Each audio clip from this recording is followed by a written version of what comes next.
Pues ahí lo tiene usted, una conferencia de prensa mañanera con mucha sustancia, en la que se dan a conocer datos muy, muy fuertes por parte del subsecretario de Seguridad Pública, Ricardo Mejía, así se lo plantea el presidente López Obrador. Habla sobre los hechos violentos en San José de Gracia, Michoacán, los hechos violentos en el Estadio Corregidora de Querétaro, el estado de la investigación del compañero de la muerte del compañero Pedro César Carrizales el Mijis, así como el estado de las investigaciones sobre, pues vamos, los asesinatos de otros compañeros y colegas periodistas, como en el caso de Margarito, que pues da a conocer Ricardo Mejía, que ya se encuentra pues vamos, a los presuntos responsables intelectuales de su asesinato.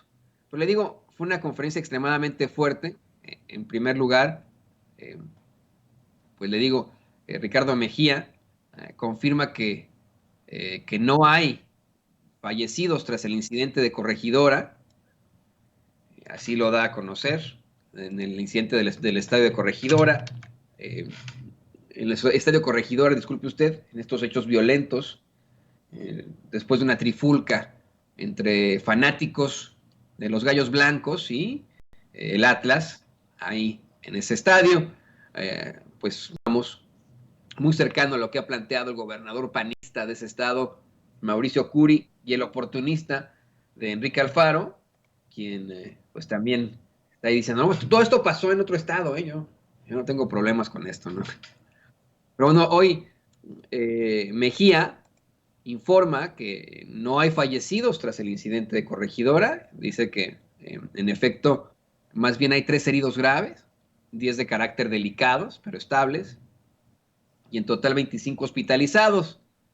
Eh, Revela que la familia del Mijis, del compañero Pedro César Carrizales, en otra nota, pues ya dio, más bien en otro momento de su información, ya dio chance a informar sobre el caso, y lo único que dan a conocer, para ser perfectamente honesto, porque no determinan las causas, pero lo único que da a conocer es que la desaparición del Mijis se da tras un alertamiento a su esposa y, según los peritajes, sufre un accidente horas después en el trayecto entre Colombia y Nuevo Laredo, Tamaulipas, ¿no? O sea, imagínense.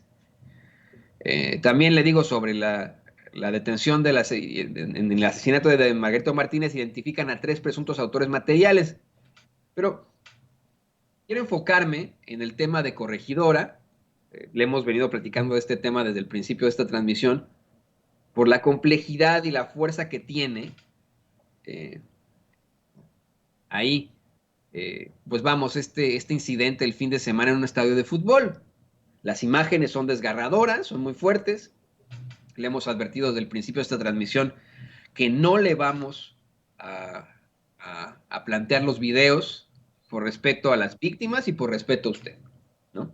Por respeto a las familias que ven este espacio, ¿no? Hacemos muchas groserías, podemos ser muy pelados, pero violencia aquí no, violencia aquí no.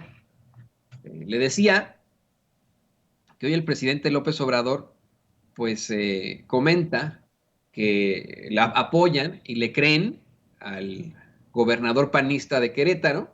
Imagínense, ¿no? O sea, a pesar de los pesares con el Partido Acción Nacional, el presidente dice, no vamos a responsabilizar a Curi, a Mauricio Curi, este cómico político, ¿no? Es una figura muy cómica, no estoy diciendo que él sea cómico, no comediante.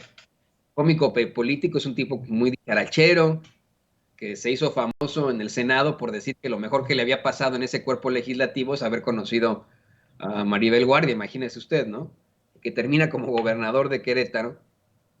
Bueno, el presidente dice que no van a responsabilizar en su gobierno a Mauricio Curi de estos hechos violentos.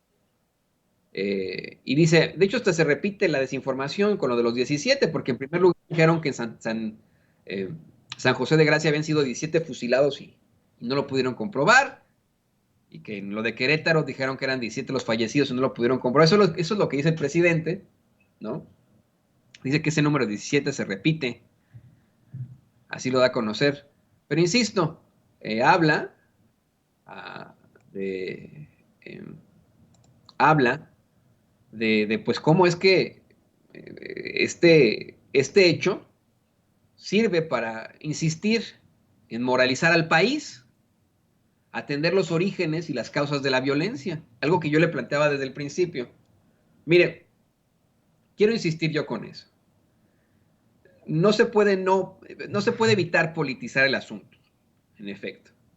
Hay mucha gente enojada de que se politice el asunto y se le achaque al gobierno panista no mucha gente, algunos conservadores, ¿no? El gobierno panista de Mauricio Curi, por la falta de respuesta, que él mismo acepta, por vamos, eh, las negligencias ocurridas en este hecho. Obviamente, además, obviamente, de lo que ocurre, ¿no? En cuanto a la violencia. Pero pues, no se puede no politizar el hecho, el incidente. No se puede no politizar esta situación tan terrible. Además, hay gente que ha intentado utilizarlo para golpetear al presidente López Obrador diciendo, y son personalidades del fútbol, que es lo más triste, ¿no? Personalidades con mucho dinero, que ni viven en las cercanías, que ni siquiera se han enfrentado a ese tipo de problemáticas, y que dicen, es el reflejo del país, este país en el que nos tiene López Obrador. Yo les digo, sí, es el reflejo del país, pero desde tiempos de Felipe Calderón, cuando abrió las puertas del infierno para todos los mexicanos con su supuesta guerra contra el narco. Es un país que se enfrenta a esa violencia desde aquel entonces. Sí. Por cierto, nada más como paréntesis, se lo voy a decir más adelante, pero Vicente Serrano está en Querétaro y desde ahí haremos nuestras transmisiones. Así lo consideramos conveniente para usted en cuanto a la información. Así lo consideramos pertinente que sea ahí en el muy conservador Querétaro. Ahí está Vicente Serrano.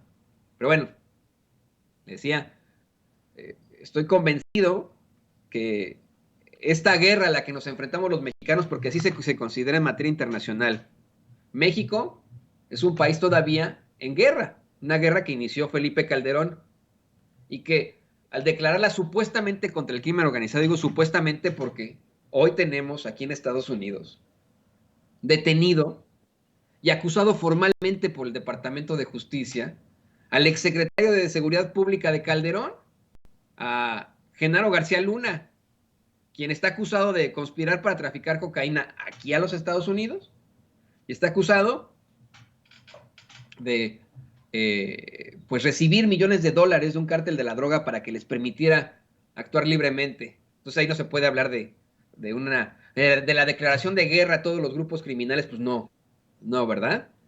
Pero con la subjetividad de esa guerra, es imposible hablar de un fin a esa guerra a menos que capitulen pues las partes involucradas y que alguno salga vencedor, ¿no? Imagínese usted en un análisis más geopolítico, ¿no? Estamos todavía en una guerra declarada por Felipe Calderón a, a los distintos grupos del crimen organizado, ¿no? A menos que todos ellos capitularan y se rindieran, ¿no? Todos esos grupos del crimen organizado, o se rindieran todos ellos y el gobierno y permaneciera uno de estos al frente, podríamos hablar del fin de una guerra. Pero hasta entonces no vamos a poder hablar del fin de una guerra, es ridículo, ¿no? Por eso es que estoy convencido en lo que plantea el presidente López Obrador, esto es generacional. Se tiene que seguir moralizando al país, se tiene que seguir atendiendo los orígenes y las causas de la violencia. Pues eso es más que claro. Esto va a terminar o sea, para que usted se dé cuenta de la realidad, ¿no? Usted yo creo que lo sabe perfectamente, pero para que esos panistas, que son los causantes de esta violencia, y que hoy se lo achacan todo al gobierno, se vayan enterando y se vayan sentando porque no va a terminar hasta que podamos moralizar al país y se atienda la desigualdad. Así de sencillo, ¿no? Pues que hoy el presidente pues insiste en este tipo de situaciones.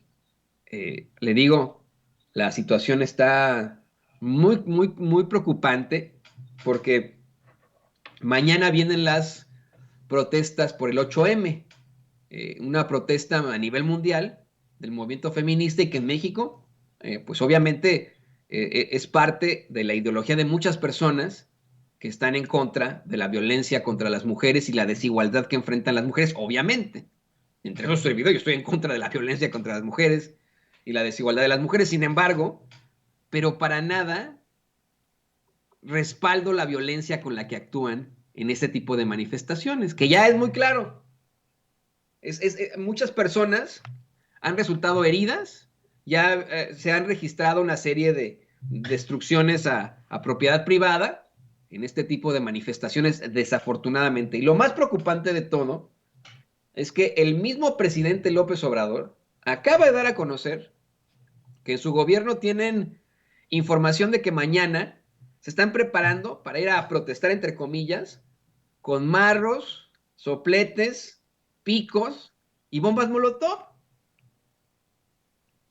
Pues imagínese, ¿no? A esto, pues fue muy cuestionado eh, por, pues nada más y nada menos que por esta Dalila Escobar, ¿no? El presidente López Obrador fue cuestionado por Dalila Escobar, quien le dijo que, bueno, eh, que no se conjugue, le recrimina, a ver, presidente, no se conjugue el tema del movimiento feminista con la oposición. Y me da la impresión de que Dalila Escobar justifica la violencia en las marchas al decir que, así lo dijo ella, le estoy citando, si de violencia se habla, violencia son las mujeres que aparecen asesinadas en el país. Pues no se equivoca, en efecto hay mujeres asesinadas todo el tiempo en México, pero no justifica que eh, se asesine más, que se agreda más, de ninguna forma. La violencia no puede traer más violencia.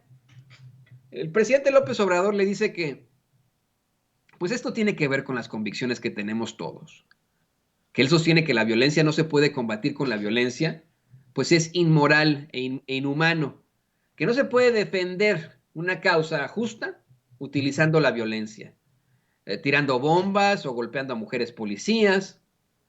Dijo que él cree en la igualdad, pero en su concepción amplia, igualdad de género, igualdad ante la ley, igualdad ante Dios, qué fuerte esto, ¿eh? Igualdad económica y social, que en su gobierno atienden el principal problema del país, la corrupción que ha causado una monstruosa desigualdad. Cuestionó que si su gobierno está luchando contra la desigualdad, ¿por qué es entonces en contra de ellos este tipo de marchas? Y dice, bueno, a ver, Dalila, pues es porque hay quienes usan estas causas muy justas para las mujeres para defender sus intereses políticos, los intereses políticos de la ultraderecha. Y termina diciendo algo muy fuerte, diciendo, no se le persigue a nadie en este gobierno, o sea, no se le persigue a nadie que la finísima persona de Amador Narcia publica en el Universal esta columna que le está poniendo don David en pantalla, el imbécil de Palacio.